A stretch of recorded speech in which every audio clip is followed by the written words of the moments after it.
Olá, querido e querida, você está no movimento Consciência Hebraica. E no nosso Consciência Hebraica, hoje é dia muito especial. Hoje é dia do amanhecer da consciência hebraica. Nós estamos no 27º episódio, atravessamos o ano, já estamos em 6 de janeiro de 2021. Nós queremos dar as boas-vindas a você nesse ano. Estamos iniciando um ano de jornada cósmica, de jornada evolutiva, de desafios, de crescimento individual, de observação do mundo, de observação da sociedade no qual estamos inseridos.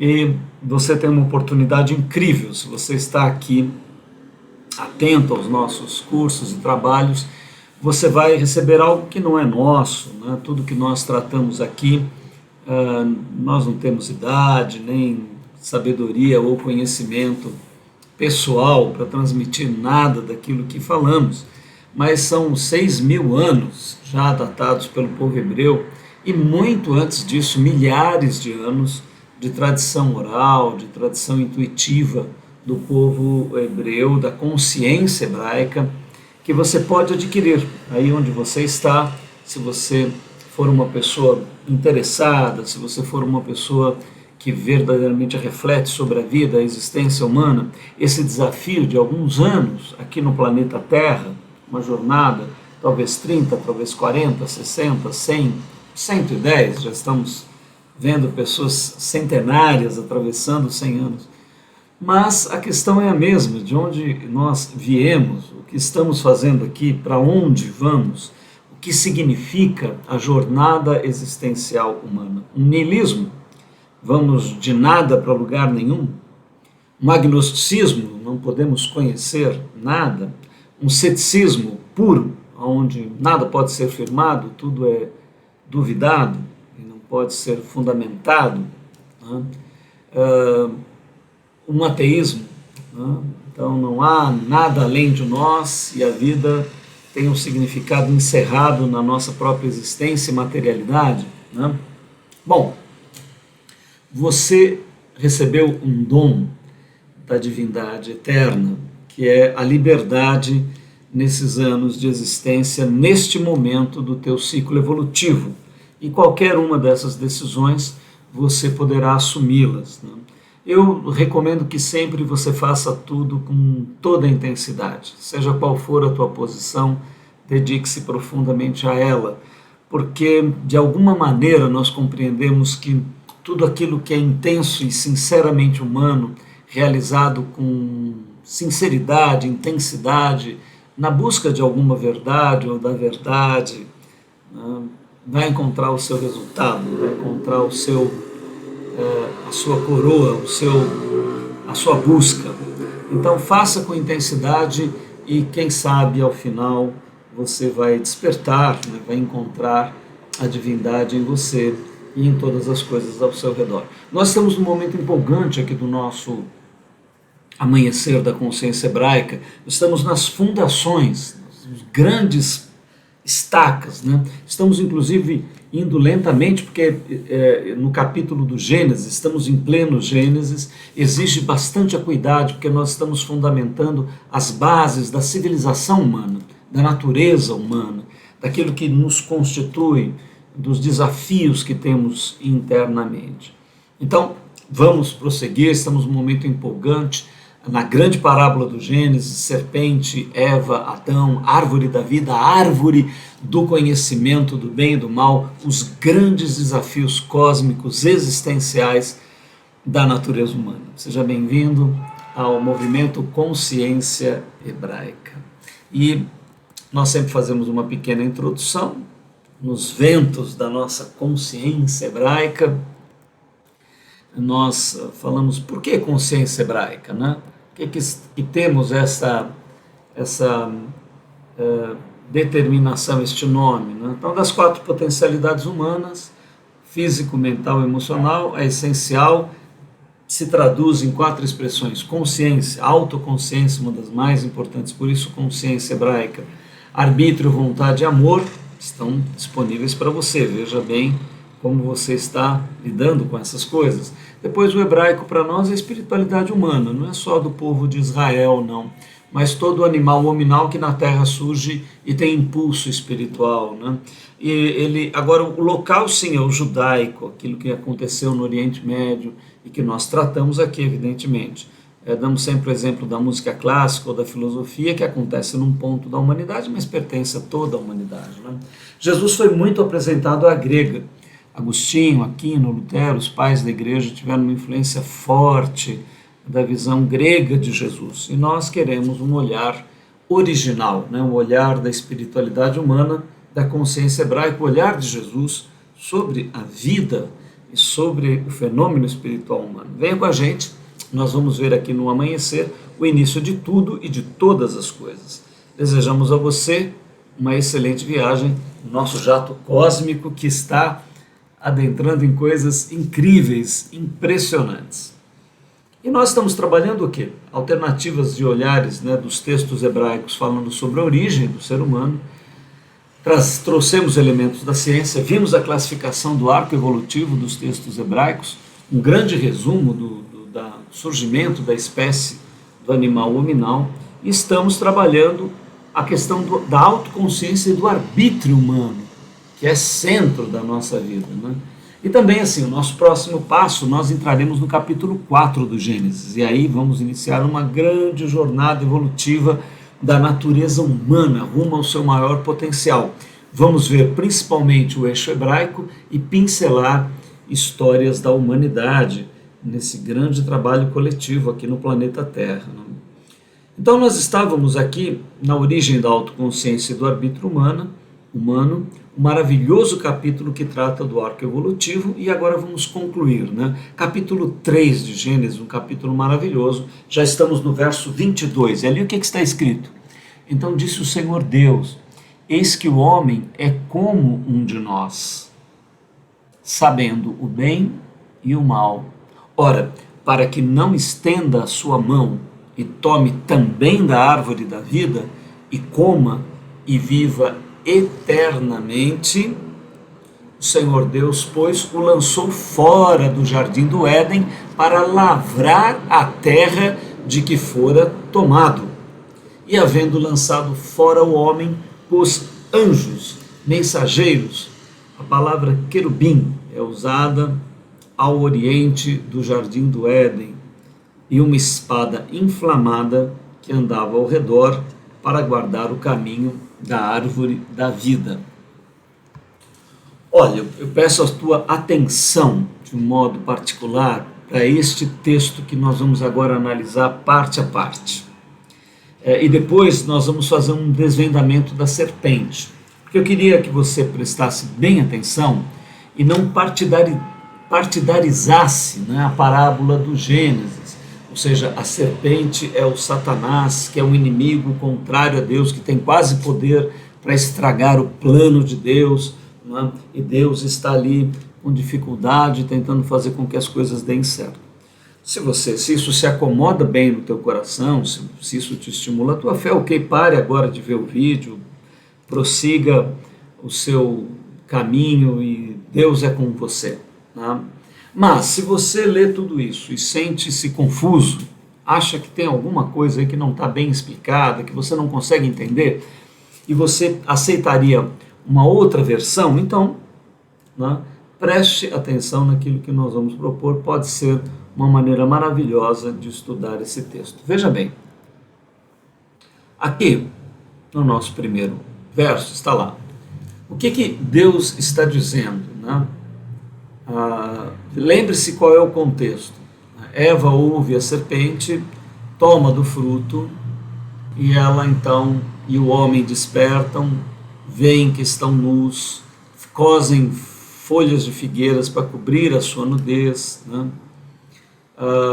Depois há um diálogo de Deus contrastando este momento, e agora então uma declaração de Deus falando para o seu próprio poder, né? É interessante que a palavra usada para Deus no Gênesis é Elohim, né?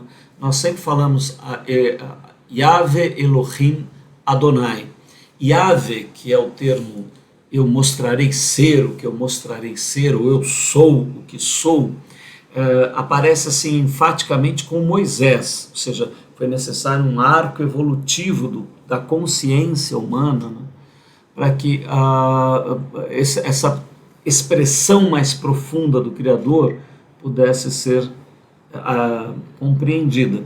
Em Gênesis, ele é tratado como Elohim. A palavra Elohim, no plural, o M, no hebraico, o M é plural. A palavra traduzida ao pé da letra seriam deuses. Ora, mas nós sabemos que a tradição hebraica, né, a consciência hebraica, a visão hebraica, nunca foi de que houvesse mais de um Deus. Né? Qual é a maior máxima de Israel? Ouve, ó Israel, o Senhor teu Deus é o único Deus. Nós sabemos que há uma visão monista, um monismo particular hebraico, que revela um ser único. Não é? Foi a cultura humana que estabeleceu isso, né? A primeira que teve essa revelação desde os primórdios. Então, por que o uso da palavra Elohim?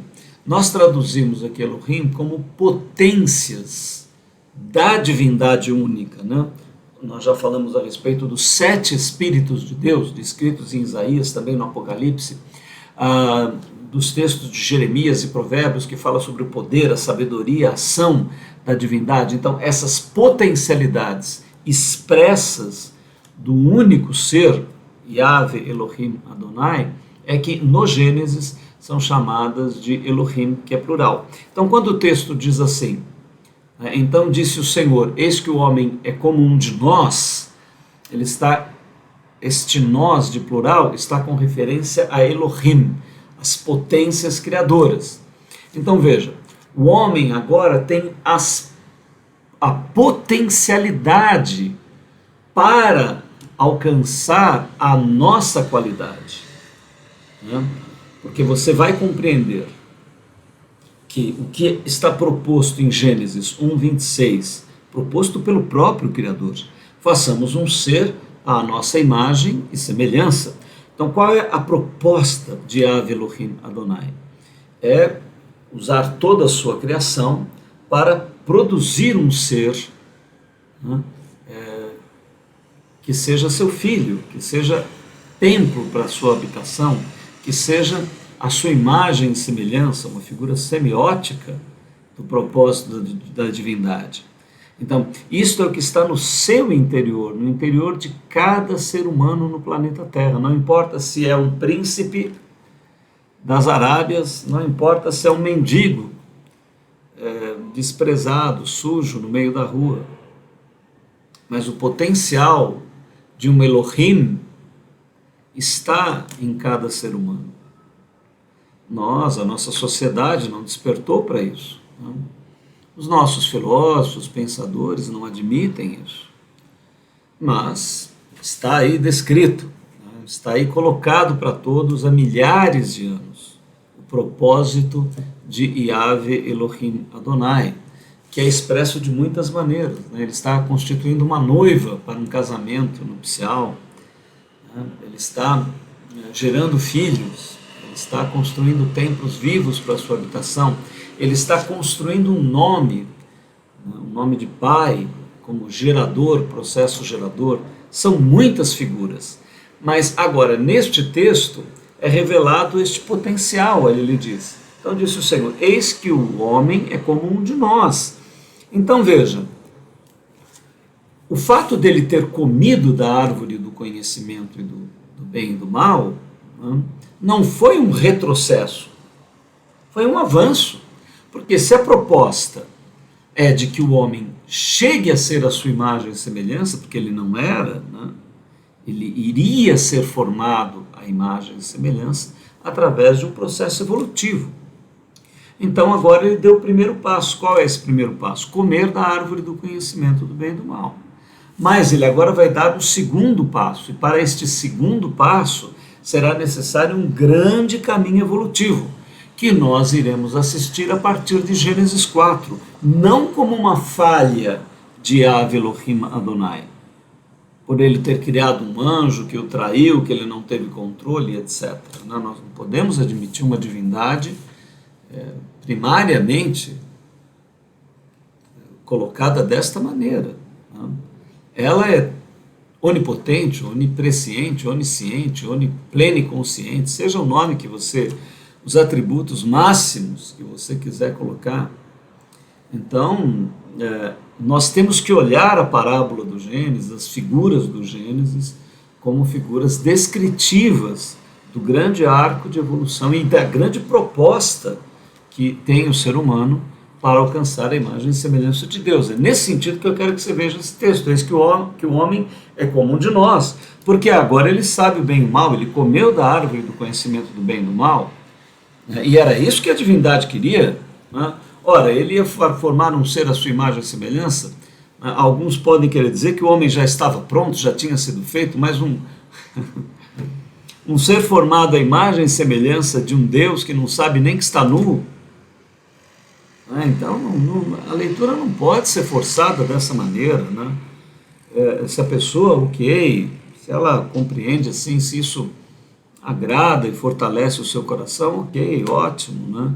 Mas talvez tenha muita gente que não se conforme com essa interpretação do texto. E realmente existem outras camadas que nós podemos enxergar aqui, né?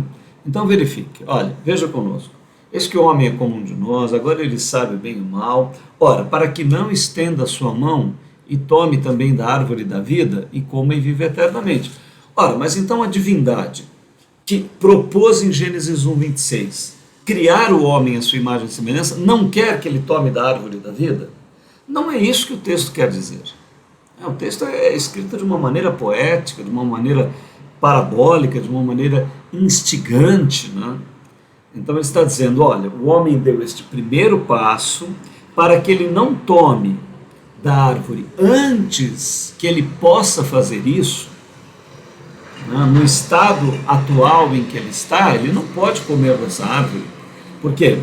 Para que ele comesse da árvore, houve necessidade de um tempo evolutivo para que ele comesse da primeira árvore. Agora, para que ele coma da segunda árvore, será necessário um tempo ainda maior. É o que vai explicar Gênesis do capítulo 4 para frente. O que é que nós vamos ver? A constituição de um povo e a formação de um processo de eugenia, ou seja, homens e mulheres se relacionando sexualmente e obedecendo a leis reveladas intuitivamente, a Torá, vão produzir um atrito no interior deles entre a natureza crística e a anticrística, entre a serpente e a mulher que habita dentro desta natureza, que vai levá-los a obedecer e também a não obedecer, e quando obedecem eles vão acumulando por esta obediência, por essa harmonização.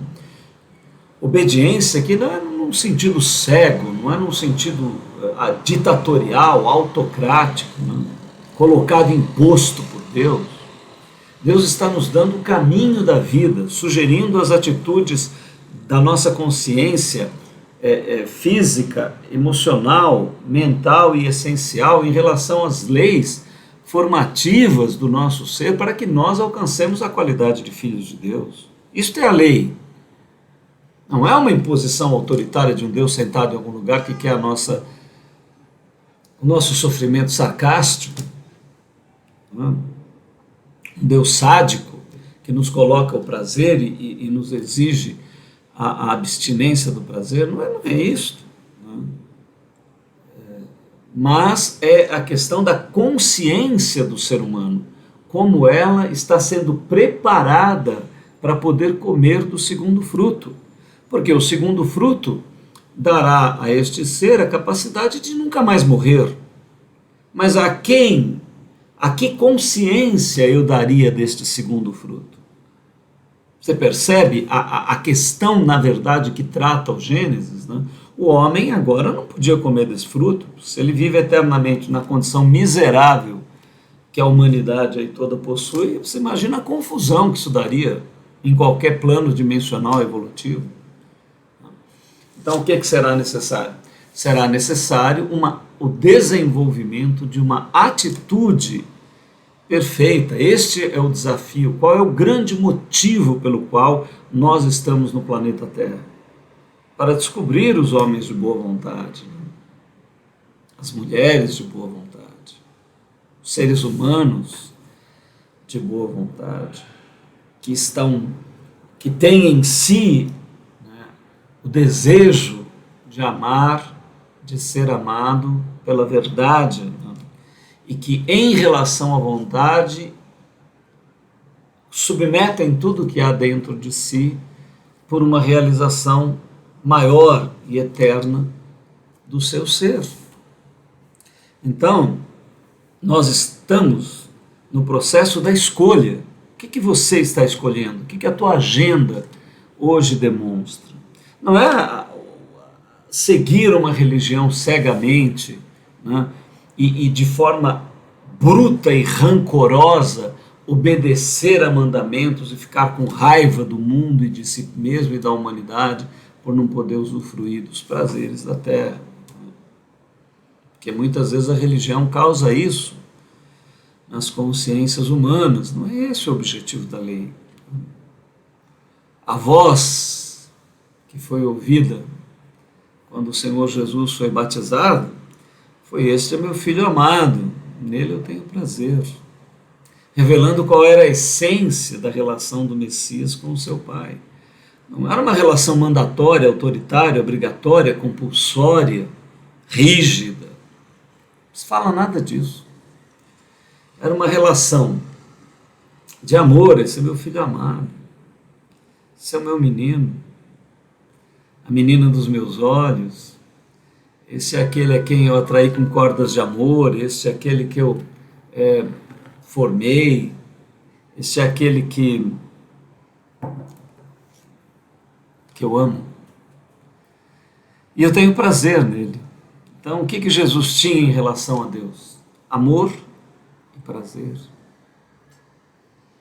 Que Ave Elohim Adonai, através de Yeshua HaMashiach, o seu Ruach Kadosh, seu espírito de integralidade, o seu espírito de harmonia, possa produzir isso na minha espiritualidade e na tua.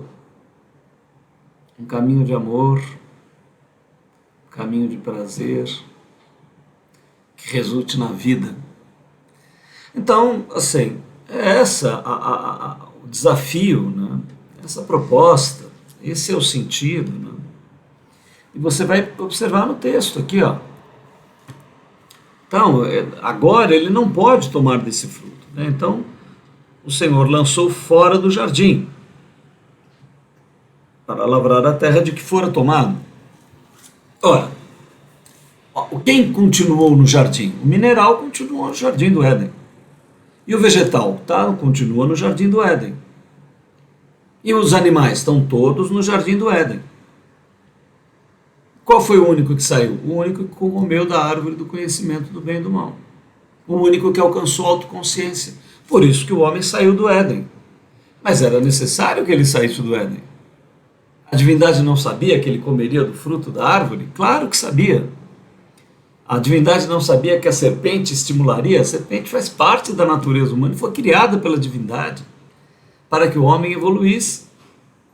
Então, essa saída do Éden foi natural, foi necessária, né, para que ele evoluísse até a segunda árvore. Então, vamos aqui continuar no texto. Olha lá. O Senhor, pois, lançou fora. Como que o Senhor lançou? Através da serpente, dele comendo o fruto. Essa foi a maneira que ele saiu do Éden. E agora ele vai lavrar a terra. Mas isso não é uma maldição. Isso já estava escrito antes. É porque o homem vai se ocupar, vai trabalhar, vai se desenvolver, né? E havendo lançado fora o homem, pôs anjos, né? Essa palavra querubim, né? Se você procurar aí os tradutores e quem discute toda essa questão das traduções da Bíblia, é uma palavra que vem lá de querub, né? Que é uma influência da Babilônia, da Mesopotâmia, daquela região, onde havia essas hierarquias angélicas, né? Não há na Bíblia hebraica uma hierarquia de anjos, foi criado toda uma angeologia, principalmente na Cabala e nas escolas esotéricas, né? Então nós não vemos isso na consciência hebraica, não vemos isso nos textos hebraicos, né? Isso é tradição esotérica judaica, né, e que também veio para o cristianismo e tudo mais. Então essa palavra querube, ela foi uma influência de outras línguas que foram vindas. Então a ideia aqui é de anjos mesmo, né? Seria, colocou anjos, mas está traduzido, a palavra do original é querubim mesmo, né, por causa dessas influências. Ao oriente do Jardim do Éden. Ó, sempre vem do oriente para o ocidente, né, toda a evolução, crescimento. E uma espada inflamada. Então veja, espada é sinal de perigo, é sinal de desafio, é sinal de aventura, de conquista. A espada tem esse símbolo. E o fogo é o elemento principal de transformação. Não há laboratório químico sem fogo. Fogo é aquilo que transforma, que altera, que modifica. Então essa espada inflamada, girante, né, ela está dizendo que há um desafio para a evolução do ser humano. Observe aqui, ó, colocou uma espada inflamada que andava ao redor para guardar o caminho da árvore da vida. Então agora, o desafio, o sentido evolutivo, direcional, consciencial da natureza humana, que já come da primeira árvore, toda criança nasce no Éden, mas depois ela come do fruto da árvore e sai do Éden, e ela só se torna ser humano porque sai do Éden, senão ela fica como animal, como mineral, como vegetal. Fica no estado de natureza, onde não há individuação, não há individualidade. Né? Então, é necessário que a humanidade dê esse passo a cada vez comendo da árvore do conhecimento do bem e do mal, e depois ela vai em rumo a outra árvore. Então nós vamos ver a partir do capítulo 4 do Gênesis a história evolutiva centrada em um povo que vai culminar em quem? Num casal, em José e Maria. Todo esse desenvolvimento genético, todas essas árvores genealógicas que você encontra durante a Bíblia e toda a história que ela tem, está descrevendo o processo de desenvolvimento de um ser humano, que é Jesus, o Cristo, o Messias hebreu. E é ele que vai poder passar esta espada inflamada, tomar da árvore da vida e comer do seu fruto, que é o caminho da árvore da vida. E aí você encontra duas palavras maravilhosas, né? A palavra caminho, que Jesus vai usar, e nós vamos tocar nela daqui a pouquinho. Eu sou o caminho. Caminho para quê? Para a árvore da vida. E depois que ele come desse fruto, tem mais uma coisa. Ele vai ser o doador deste fruto para nós, porque nós não conseguimos fazer este arco evolutivo sozinhos. Ninguém da humanidade o fará. Todos dependerão de receber do fruto da árvore da vida do Messias hebreu, de Yeshua HaMashiach. Mas gente que nasce, não conhece Jesus, etc. Bom, pela graça da divindade, se eles tiverem uma atitude de consciência, de atitude, né, com humildade e de inclinação, de harmonização com o Criador, eles receberão deste Messias, mesmo sem conhecê-lo. É isso que está aí espalhado pelas escrituras hebraicas e que nós vamos compreender depois. Né? Então veja aqui agora, nós vamos fazer um momento comparativo, né? Interessante. Olha, origem da autoconsciência e do arbítrio humano, desvendando a serpente do Éden como processo evolutivo necessário à natureza humana. Então, como nós já declaramos, né? Vamos pegar aqui o nosso gráfico. Eu acho que nós vamos novamente, né, o gráfico aqui da natureza humana, que só para lembrar, né, nós já tratamos disso tudo aqui, mas assim, para que você lembre direitinho, o que é a mulher, né?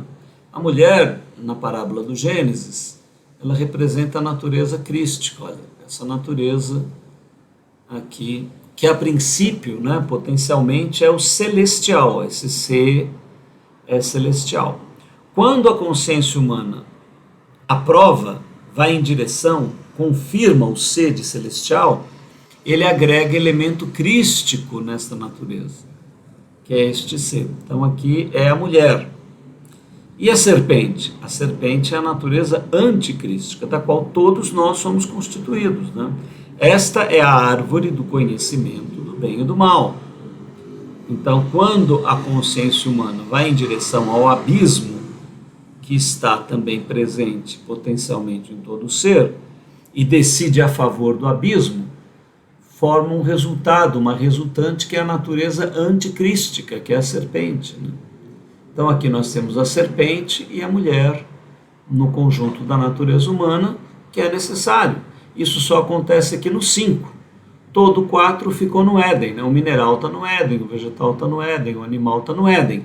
Eles têm o celestial e o abissal, mas eles não têm consciência, porque eles não alcançam a dimensão da espiritualidade. Então a individuação, a consciência, a vontade, essa dimensão virtual, semiótica, só acontece no animal que nós somos. A natureza não alcança isto. Então é importante você, né, compreender direitinho aqui estes elementos para nós podermos continuar, né? Então veja, olha lá, declarações que a serpente fez em Gênesis 3, 4. Então a serpente disse à mulher: certamente não morrereis, porque a serpente, a mulher disse, não, se nós comemos, nós morreremos. E a serpente disse, vocês não morrerão, porque Deus sabe que no dia em que dele comerdes, primeiro, se abrirão os vossos olhos, e outra, segundo, sereis como Deus, e terceiro, sabereis o bem e o mal. A serpente mentiu? O pessoal fala, não, mas aqui ele está dizendo que o homem morreria espiritualmente. Ora, mas o homem estava vivo espiritualmente, tinha consciência espiritual e não sabia nem que estava nu. Pense bem nessa declaração. Então não é isso, né? Olha o que acontece aqui. Ó. O que aconteceu? Quando eles comem do fruto, ó lá, então foram abertos os olhos de ambos. Ó. O que a serpente falou? Que os olhos seriam abertos. E foram abertos os olhos. E conheceram que estavam nus. Conheceram, começaram a ter ciência, né? Olha as declarações que Deus fez. Então disse o Senhor Deus, eis que o homem é como um de nós. O que a serpente falou?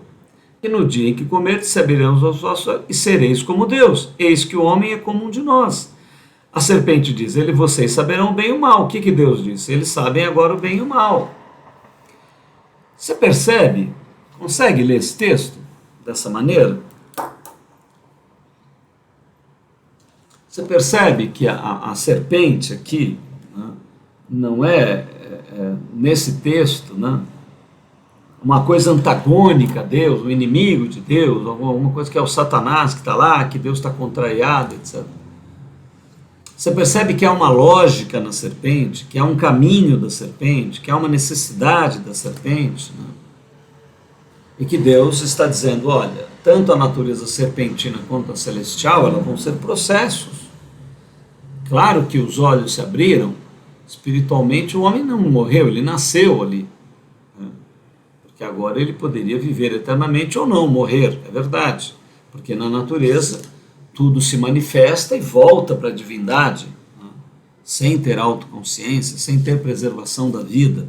Não haverá nenhum animal no reino dos céus. Não.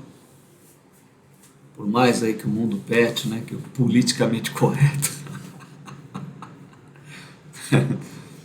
A gente não tem essa preocupação. Né? Então, você percebe no texto que, olha aí, disse o Senhor Deus, eis que o homem é como um de nós. E qual era o propósito de Deus? Lá em Gênesis 1:26, olha, disse Elohim, façamos um ser à nossa imagem e semelhança. Então, é para o homem, é para o ser humano, é para a mulher ser como um de nós. Era isso que tinha que acontecer, e foi isso que aconteceu. Então você percebe que esse texto não descreve um antagonismo, uma incoerência. Você consegue ver isso? O texto não está descrevendo uma luta, está descrevendo um processo, um sistema em que a luz e as trevas, em que o abismo e o céu, em que a natureza serpentina e a natureza crística, a mulher, são necessários. E é um texto que a humanidade até hoje tem uma dificuldade imensa para compreender, não? Porque não consegue ler dessa forma evolutiva. Mas aqui está o que está escrito, disse Elohim, façamos um ser, a nossa imagem, conforme a nossa semelhança. Por isso, ainda não era o momento evolutivo de comer da segunda árvore, mas o momento chegou. Então veja, quando eles comem do primeiro fruto, ali que vai dar o capítulo 4 do Gênesis, você vê a condição da humanidade e vê até hoje, né? Aí como é que está a humanidade? A quem daremos o fruto da árvore da vida? Pergunto a você, você daria para quem? Então só mesmo as bem-aventuranças, né? Só quem ama, só quem alcança o amor. Só o amor nos torna dignos, né? A graça de Deus, né? E o caminho do amor, o caminho da graça, é que possibilita, porque é o desenvolvimento de uma atitude, né? Nós somos todos imperfeitos, mas qual é o teu desejo de acertar? Hoje em dia se faz uma grave confusão com referência ao pecado, à condição do homem. Ora, seja qual for a tua condição, se você nasceu sexualmente com isso, com aquilo, fisicamente, emocionalmente, mas você tem temor a Deus, você tem amor a Deus, você tem consciência de Deus, você o busca, você o quer, você luta por isso, você deseja esse amor, essa integridade, essa relação. Né? A quem daremos do fruto da árvore da vida? Quem são aqueles que podem vestir estas vestimentas? São os nossos campeões sociais? São os homens que acumularam bilhões de dólares através de negócios e empresas? São as nossas mulheres mais bonitas que desfilam nas passarelas? São modelos? São os nossos artistas? Quem são os homens da humanidade, as mulheres da humanidade? A quem daremos o fruto da árvore da vida para que vivam eternamente? A que consciências humanas você daria desse fruto? Então você vai ver a quem recebeu o primeiro fruto, quem teve essa condição. Olha lá. Demorou do Gênesis 4 até José e Maria e até o Jesus se tornar adulto. Ele pôde tomar desse fruto da árvore, da vida. Disse-lhe Jesus, eu sou o caminho. Caminho para onde? Para a árvore da vida. Esse caminho é a verdade. Por quê? Porque o universo é verdadeiro. Algo que dura 15 bilhões de anos, 20 bilhões de anos e acaba, pode-se receber o nome de verdade? Não pode. Só o que nunca acaba pode ser verdadeiro. Então, eu sou o caminho, mas para onde? Porque eu sou a verdade. Porque tudo vai passar, mas eu não vou passar. Jesus não vai passar. E ele pode dar essa garantia para nós. E o que ele diz então? Que ele é a verdade que permanece e é a vida, porque ele tomou da árvore da vida. E mais, ninguém vem ao Pai. Olha, não é vai, a tradução não está errada. A tradução está certa, não é ninguém vai, o Pai não está lá, o Pai está aqui. O Pai é essência infinita. Ninguém vem ao Pai, senão por mim. Então, esse homem não sabia o que estava falando, era um lunático, era um maluco, era um louco. Né? Vocês avaliem, cada um avalia. E você é um filósofo, você é um intelectual, você conhece toda a história da filosofia, você conhece todo o pensamento humano, você discursa sobre isso. Como essa frase soa aos teus ouvidos? Ah, inventaram isso aí na história humana, alguém escreveu, ninguém sabe quem foi. É isso? Você acha que esse homem existiu? Não, isso é um arquétipo do espírito humano que quer viver eternamente, se materializou na fantasia de um homem que não existiu. Ok. Você decide. E será feito a você segundo o que você mais desejou e quis. Né? Você desejou nada? Não, que seja o nada. Mas que aqueles que viveram pela vida e compreenderam que Ele é a verdade, o caminho e a vida, né? Vibraram, aceitaram isso, né? Sofreram por isso, anelaram isso. Disse-lhes Jesus: eu sou o caminho para a árvore da vida. Eu sou a verdade. Tudo passará menos eu. Eu sou a vida, porque comi da árvore da vida. Ninguém vem ao Pai senão por mim. E aí lá no Apocalipse, olha o que Jesus diz: quem tem ouvidos, ouça o que o Espírito diz às igrejas. Ao que vencer. Então, ao que vencer, quando é que há essa batalha? Você despertou para essa luta? Você tem lutado pelo quê? Eu tenho lutado pelo quê? Nós estamos batalhando pelo quê? Pelo socialismo na Terra, pelo liberalismo, pela democracia, pelos direitos femininos, LGBTQIYZ, pelo direito de raça. O que nós estamos lutando? Qual que é a nossa luta? Qual que é a luta do ser humano? Então aqui está dizendo, olha, ao que vencer, né? Ao que vencer. Disse-lhe Jesus: eu sou o caminho, a verdade e a vida. Ninguém vem ao Pai senão por mim. Apocalipse 2,7. Quem tem ouvidos, ouça que o Espírito diz às igrejas. Ao que vencer, dar-lhe-ei a comer da árvore da vida, que está no centro do Éden de Deus, do paraíso de Deus. Olha que coisa maravilhosa, esplendorosa, não? Um livro escrito milhares de anos para se escrever, toda essa harmonia, toda essa beleza. Isso é uma fantasia humana? Você é livre, né? Veja aí o que está contido nas palavras da vida e compreenda, né? Então veja, com isso nós aqui completamos as grandes bases fundamentais de lançamento da civilização humana.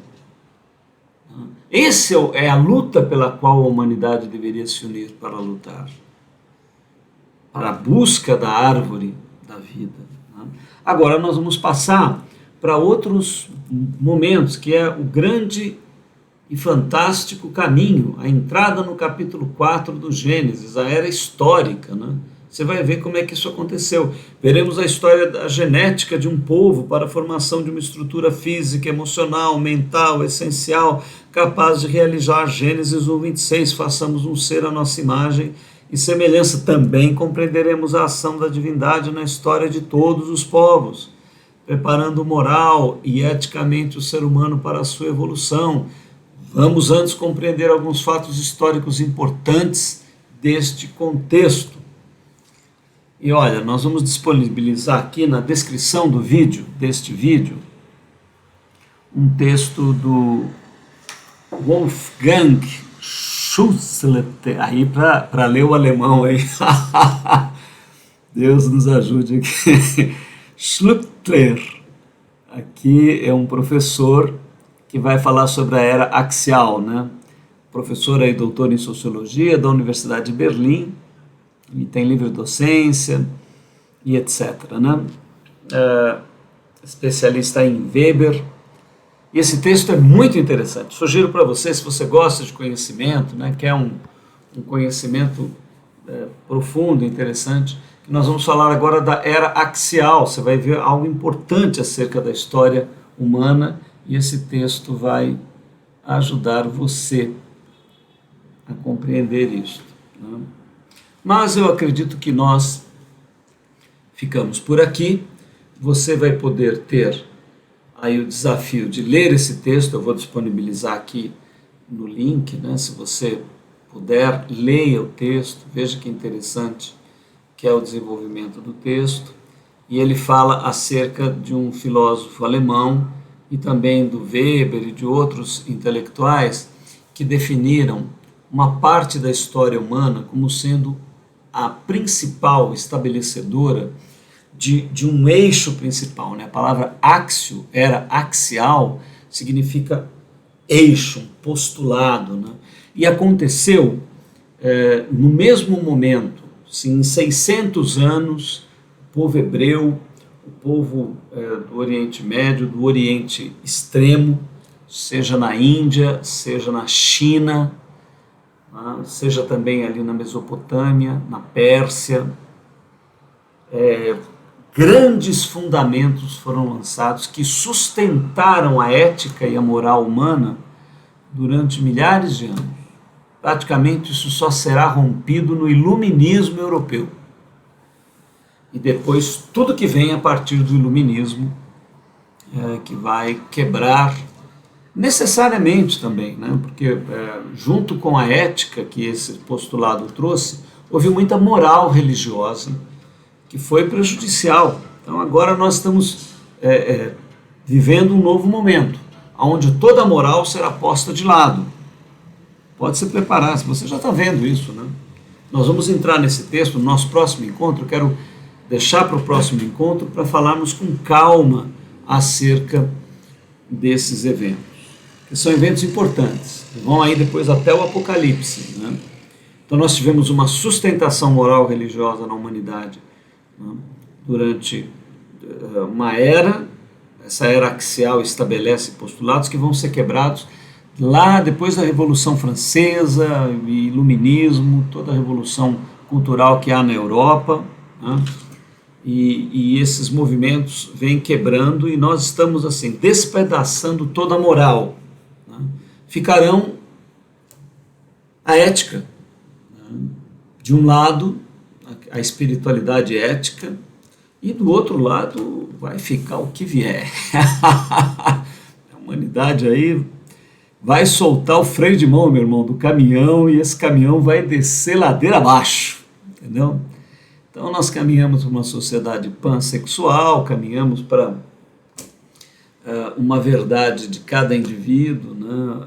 E para um verdadeiro zoológico humano, onde tudo vai ser adaptado a cada pessoa e nada de um propósito ao qual o ser humano venha a se submeter, né, a entrar em submissão. Submissão no bom sentido, né, a compreensão de uma missão cósmica e eu me submeter a isso, eu aceitar, eu me harmonizar a isso. Né. E isso não é uma coisa ditatorial e forçosamente obrigatória, mandatória, mas é um gesto de amor. Né. É receber o amor dentro de mim. É encontrar sentido, é encontrar propósito, é encontrar missão, é encontrar direção, é encontrar realização, é encontrar o amor, é encontrar a verdade, é encontrar a vida, é encontrar o sentido da existência humana. Então, desde os patriarcas hebreus, né, a partir de Adão, Noé, depois Abraão, né, Isaac, Jacó, formação das tribos em Judá e em Levi, o surgimento de Moisés, depois Josué, depois todos os juízes hebreus, né? E você vai ver nessa era axial, nesse mesmo tempo na China, Lao Tse, Confúcio e outros filósofos, né?